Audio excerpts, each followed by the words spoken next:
अस्सलामुअलैकुम। आज का हमारा टॉपिक है कि इन्वेस्टमेंट, क्योंकि हम जीडीपी की मेजरमेंट पढ़ रहे हैं तो पहले हमने कंजम्पशन के ऊपर एक्सपेंडिचर काउंट किए थे। अब हम इन्वेस्टमेंट के ऊपर जो एक्सपेंडिचर होते हैं उनको काउंट करने जा रहे हैं। तो उससे पहले हमें पता होना चाहिए कि इन्वेस्टमेंट का क्या मतलब है। कि तो it is the purchase of capital goods by the firm for the use in production and changes in the firm inventories.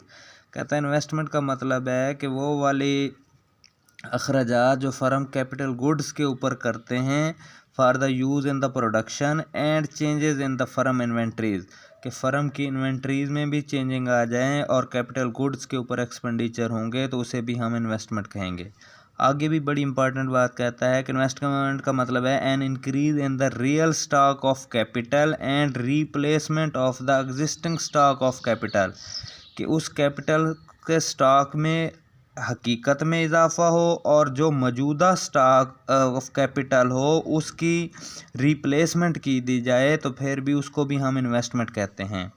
आगे भी यही बात है कि gross private domestic is the expenditure on capital equipment and building by the firms and expenditure on new homes by household।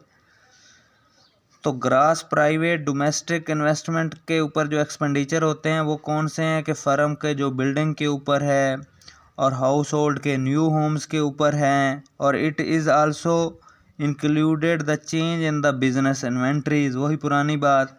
तो investment आगे कह रहा है investment include both spending for new capital good called fixed investment and increase in the firms inventory holding called inventory investment.